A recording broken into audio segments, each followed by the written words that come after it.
तृणमूल कांग्रेस का मतलब होता है हम क्या नीति में भरोसा रखते हैं, क्या नीति को मानते हैं। हमारा नीति है गणतंत्र, हमारा नीति है धर्मनिरपेक्षता, हमारे नीति है इस देश हमारे मां है और इस देश से एक रखना। हमारे नीति है गरीब के लिए इस देश में काम करना। ये ममता बनर्जी का नीति और ये नीति से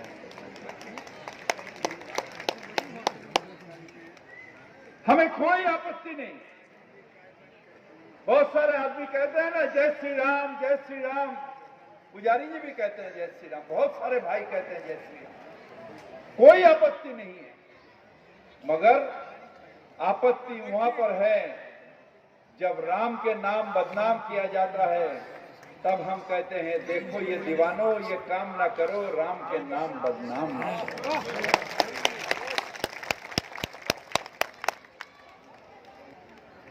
सिद्ध पुरुष राम, भारतीय संस्कृति राम, भारतीय, अगर आप भारतीय हैं, अगर आप महाभारत नहीं जानते हैं, रामायण नहीं जानते, तो भारतीय कृष्टि संस्कृति आप नहीं जानते। हमें सबको चरित्र राम का बनाना है, हमें निष्ठा राम का बनाना है, हमें अपना गठन राम का बनाना है और राज को राम राज्य बनाना है। राम राज्य में बादर सेना भी था, राम राज में हर वर्ग को इज्जत दिया जाता था। और आज जो राम के नाम लेके जिन लोग देश चलाते हैं, वो दलित महिला का धर्षण होता है, खून होता है, उसके बाद उसे जला दिया जाता है, कोई विचार नहीं होता है। ये रामराज है। राम के नाम में अपमान नहीं है। जब एनकाउंटर होता है, एक गुंडा 8 पुलिस को मार देता है और फिर उस गुंडा को ले आके नेता को बचाने के लिए मार दिया जाता है, कोई विचार व्यवस्था नहीं है, तो वो क्या रामराज है? जब हम लोग सब पूछते रहते हैं जियो जियो जियो, मैंने बॉबी हकीम जियो नहीं, जियो मोबाइल जियो, इसका धंधा क्या है? BSNL fail, BSNL fail. Vodafone में बात करिएगा 2 मिनट में कट जाएगा, कटाई वहां पर घुमा रहा है कांटा। एयरटेल में बात करिएगा 2 मिनट में खत्म हो जाएगा। हम लोग सब दौड़ रहे हैं जियो लेंगे जियो लेंगे। हाँ ठीक है, नहीं तो बातचीत कैसे करेंगे, हैबिट हो गया। जब 130 करोड़ देशवासी जियो ले लेगा, जियो का धंधा कितना होगा जानते हैं आप? 5-10 लाख करोड़ रुपया का धंधा हो जाएगा। 10 लाख करोड़ रुपया भारतीय बजट जो है उससे कई गुण ज्यादा जियो का धंधा हो जाएगा। अब भाई गुजरात के हैं, गुजरात के उपकार, अगर प्रधानमंत्री गुजरात के हैं तो गुजरात के जियो है, अंबानी जी है, उसे दिया जाए, कोई आपत्ति नहीं।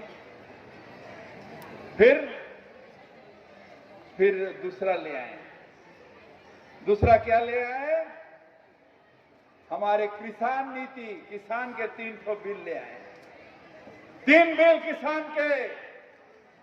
पहला बिल है इनके जो श्रीकांत यादव है ना, इनके ही अभी झमेला होने वाला है। पहला बिल है किसान मंडी नहीं रहेगा। किसान जितना ले उठाएगा उसे रिलायंस फ्रेश या अदानी फ्रेश, ये पूरा मर्केंटाइल के पास बेच देना पड़ेगा। कोई किसान मंडी नहीं रहेगा। आप जिसके छोटा छोटा जो धंधा होता है वो बंद हो जाएगा। दूसरा बिल ममता दी, यहां पर भी चावल क्विंटल 480 रुपया देना ही पड़ेगा किसान को। इसका मतलब है एक प्राइस, बेसिक प्राइस वो किसान को देना पड़ेगा। दूसरा बिल में कोई प्राइस नहीं है। किसान के लिए कोई प्राइस नहीं है। मंडी उठ गया, जो बोलेगा बड़ा कंपनी उसी में माल बेचना पड़ेगा। तीसरा बिल एसेंशियल कमोडिटीज एक्ट, उसको हटा दिया गया। इसका मतलब है हम लोग का खाना पीना का, इसका एक तो एसेंशियल कमोडिटीज, इसको हम लोग गोदाम में भर के नहीं रख सकते। आदमी भूखा मर जाएगा, गोदाम में भर के रहेंगे, नहीं होगा। वो एक्ट उठा दिया गया। इसका मतलब बड़े आदमी वो गोदाम में भरते जाएंगे, आप कुछ सुनवाई नहीं होगा, जैसा इच्छा बाजार में दाम बढ़ जाएगा। क्यों? क्योंकि दुगुना सिर्फ जियो करके 5,000 करोड़, 5 लाख करोड़ और 10 लाख करोड़ ये किसान के हक छीन के ये कर रहे हैं। क्यों कर रहे हैं भाई? क्योंकि एक राज्य के मुख्यमंत्री थे, वहां से प्रधानमंत्री बने, रामगोपाल तिवारी जी हैं और सारे है, ये बिजनेसमैन है। कहीं इन्वेस्ट करने से उसका रिटर्न लगेगा। मोदी जी का पीछे इन्वेस्ट किया गया था, अब मोदी जी उनको रिटर्न दे रहे हैं। गुजराती बिजनेसमैन को रिटर्न दे रहे हैं। सारा भारत का बिजनेसमैन मर जाए, गुजराती वो 4-5 बिजनेसमैन है जो सारा भारतवर्ष को खरीद लेगा। और एक दिन हमारे देश क्या होगा? किसान क्या करेगा? अपनी जगह में मजदूर बन के रहेगा। आस्ते आस्ते किसान का सब चले गया। उसका तो जो रेट बोलेगा वही रेट में बेचना है। किसान खत्म हो गया, फिर क्या करेगा? बड़ा कंपनी किसान का जगह सब पानी का दाम में ले लेगा। फिर हेलीकॉप्टर से चाष होगा, हेलीकॉप्टर से खेती होगा, बड़े बड़े मशीन से खेती होगा और किसान अपने जमीन पे मजदूर बहन के रहेगा। एक समय आएगा जो इंडिया का नाम इंडिया नहीं रहेगा, इंडिया प्राइवेट लिमिटेड हो जाएगा।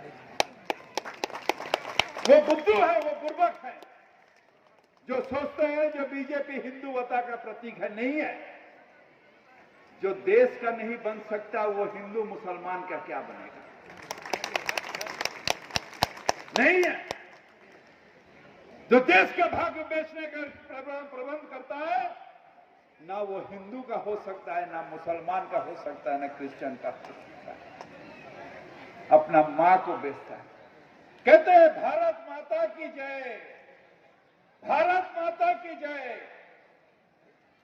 ऐसा पुत्र है, हम अपने माता के जय नहीं बोलते हैं, मगर कुछ कुछ माता को लाके देते हैं। मां ये साड़ी पहन लो, ये थोड़ा जेवर ले लो, और ये ज्यादा जय जय करता है और भारत माता का आभूषण अलंकार सब बेच दे रहा। एयर इंडिया बेच दे रहा, कोल इंडिया बेच दे रहा, वो BSNL बेच दिया, सब बेच देगा, भारत माँ को बेच देगा, अपना माँ को बिक्री कर रहा है, जय कर जय जय जय जयकार लगा रहा। यह आपको उपलब्धि करना है। हम जानते हैं, हम भारतीय हर भारतीय धर्म श्रद्धा रखते हैं दिल में, भारतीय श्रद्धा रखते हैं दिल में, मगर ये लड़ाई राम और रहीम का लड़ाई नहीं है। कोई लड़ाई नहीं है। कोई अल्लाह अकबर कहे, कोई जय श्री राम कहे, कोई लड़ाई नहीं है। लड़ाई है देश को बेचने का, देश को रक्षा करने का लड़ाई है।